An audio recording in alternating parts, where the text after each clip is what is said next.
Hello, I'm Rachel Price and welcome to my podcast, Not Just Making the Tea, a show where we talk about the realities of our career and life choices whilst made at school and college. It's all about celebrating the parts that don't go to plan as much as those which do. With every chat we explore what life skills there are to be learned and how they can influence and help us to succeed.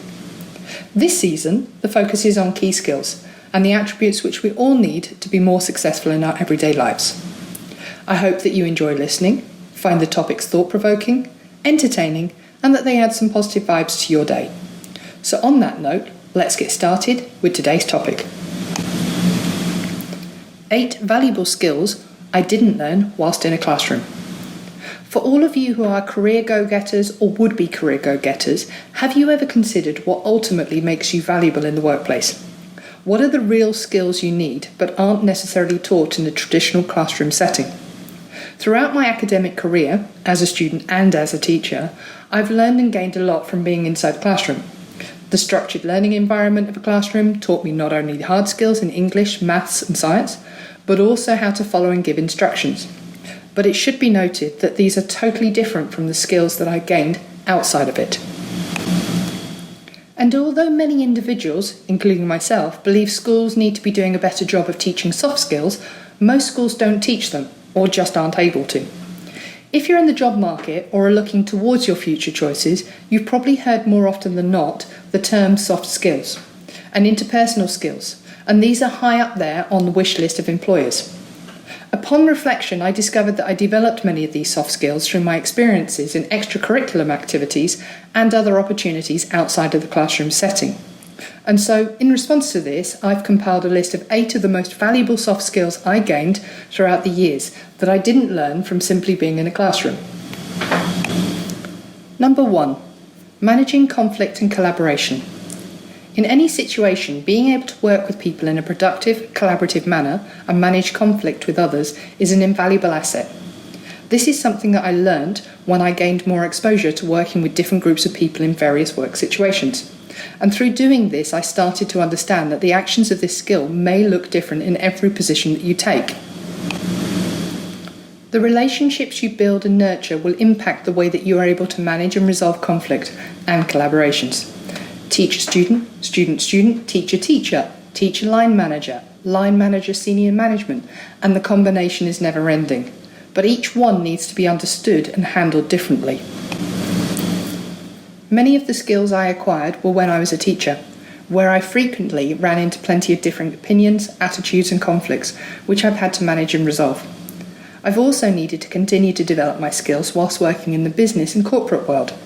The ability to view the issues and concerns from a different perspective and relate to these has been incredibly important. How you then verbalise your understanding and bring it to a resolve in different circumstances is not always obvious or easy to do. It takes practice and a knowledge that you won't always get it right, but you need to have a wish to keep trying. Number 2, networking. When I began dipping my toe into the professional world of hospitality all those years ago, the professionals and my uni lecturers alike kept repeating that students like myself needed to go out and network. I nodded my head and smiled as if I knew exactly what that meant. During my years at university, I regularly took part in charity dinners as arranged by the department. My lecturer would tell us that after the desserts were cleared and the coffee was served, we as newbie chefs had to go out and mingle. And at my first dinner event, as I walked into a room full of people I didn't recognise and individuals talked about my professional development and my future plans, I can honestly say I was terrified. I felt so out of place and out of my depth. They kept saying the words networking over and over, and horror washed over me when I realised I honestly didn't understand what that looked like or how to do it. And slowly I began to understand that networking is making meaningful connections with people professionally. Though petrified, I decided that this was something I had to figure out on my own and realised that my classroom experience wasn't going to be the place to truly learn this. I just had to go out and do it. As an introvert, it can be nerve-wracking for me to start conversations with people and market myself, but I push myself out of my comfort zone and to become more familiar with the unfamiliar. I've kept doing these things until I feel significantly more comfortable about sticking my hand out for a handshake or giving an elevator pitch. This was a skill I could have only attained from just going out there and physically doing it, practicing until it became second nature. And even now, 25 years on from those charity dinners, I still go to networking events and practice. You never know who you'll end up talking with. Number 3, creativity. Do you feel like maybe you're not creative enough? Me too, and I consider myself to be a creative person. The good news is that there's creative in everyone. It may just be hiding. There are ways that we can find our inner creativity. So how do you learn creativity? Well, a lot of my creativity has been developed in my own free time, where I put energy into things like reading, writing, watching TED Talks and teaching myself new skills. At one point, I really got into photography and design. I bought myself a good camera and I ran around everywhere with it, practicing framing and composition. The world seemed so much more fascinating looking at it through a lens. I saw minute details that I used to miss, and I became much more aware of those details. I even remember a visit to a national garden in the UK with my mum, and her afterwards looking at my photos and asking, "When did you study photography?" I think I actually surprised her. I think one of the key things to creativity is finding something that inspires you and makes you happy, and then giving yourself the freedom and space to allow it to develop. When you surround yourself with things that inspire you and you give yourself permission to consider the thoughts that you usually push away as ridiculous or unimportant, you free yourself from limitations, and in this you may find some of your own creativity. Number 4, leadership. Being tasked with leading a group of my peers was daunting at first. I wondered why they had trusted me with that task when I felt in over my head, but soon it became clear. My lecturers during the charity dinners and hotel management during my career as a chef saw something in me that indicated that I could handle seeing the full picture when directing people and also collaborating. But I only actually realised this myself when I was in that situation to begin with. Otherwise, I would never have discovered my own leadership skills. And again, I repeated this situation when I was made head of department in my second career as a teacher. These opportunities taught me what my idea of leadership even was. Perhaps for you, gaining leadership skills means putting yourself forward for a leadership position in the organisation you're in, or asking your manager for more responsibilities where you would be leading a team or a project. Perhaps volunteering for a non-profit could help you gain some leadership experience. Even just working on a personal project for fun with family and friends can give you some experience of delegating. Opportunities are there. Sometimes you just need to step up and take the lead. Number 5. Project management. People always talk about time management, but I don't think project management gets enough attention. Project management has been defined in multiple ways, but to me it encompasses the act of organising, managing, monitoring a project with a certain goal in mind, and typically it also includes managing a team.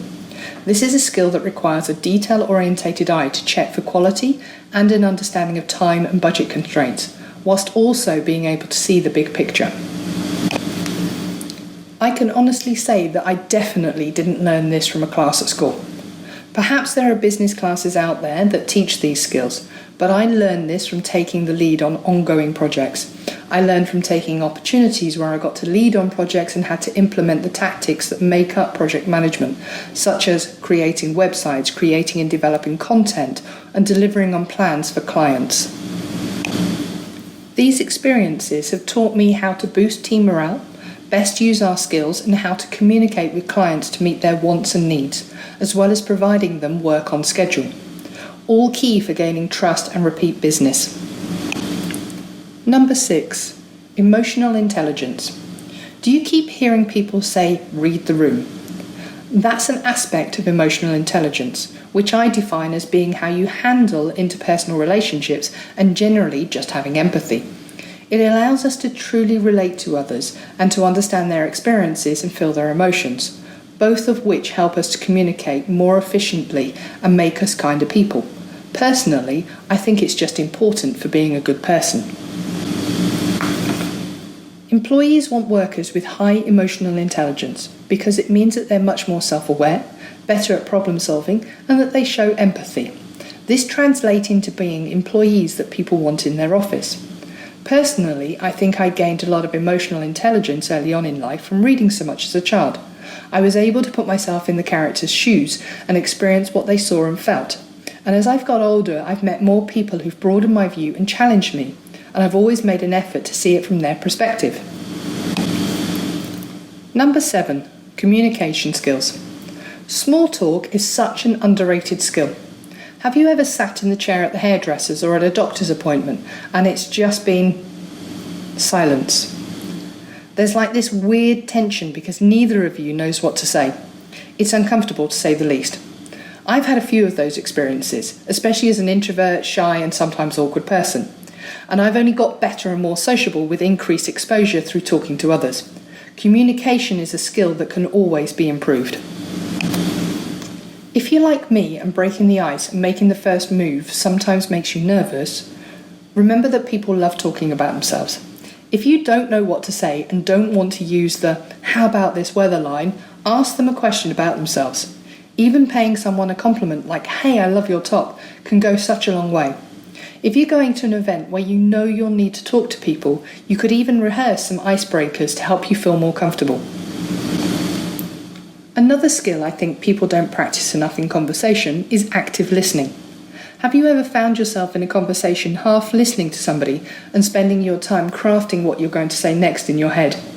I think that we're all very guilty of this from time to time. How about rather than listening to respond, you could instead listen to understand, whilst also paying attention to the other person's body language? Your responses will be much more thoughtful, heartfelt, and this could really help in communicating with others. Number 8. Public speaking. The dreaded public speaking situation. Clammy hands, racing heart, and an aggressively fast speech rate. I don't think I've ever really got completely comfortable at being able to stand up in front of even a small group of people to say anything, but there are strategies that you can help to make it easier. Public speaking is a skill that requires lots of practice and exposure, and something I have found to be incredibly helpful is recording a video or an audio of yourself presenting, and then critiquing it. You could set up your phone and give a little presentation by yourself, or if you have a friend or a family member, they could critique it for you. For me, this is an even better option as I become super critical and negative seeing or hearing myself in videos or on the phone. By doing this, you get feedback on how you look, some of the habits that you might not even be aware of, and your presentation style. It's amazing how many filler words we humans use when we're nervous and not paying attention to it. It's also a good idea to go in with a clear idea of what you're presenting. Every presentation is like a story, and every story requires a beginning, a middle, and an end to help guide the audience. With public speaking, practice is key, and it's never too late to learn. So that's our topic for today. I hope you found it interesting and helpful. Thank you for taking the time to listen. If you've enjoyed this episode, then please do subscribe and get new episodes sent to you weekly.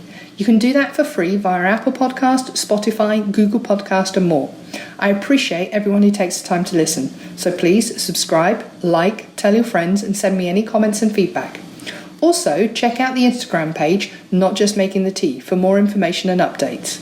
For activities and resources, check out the Learning Hub on educationyala.com and subscribe. Thank you once again, keep safe, chat soon. Have a great day.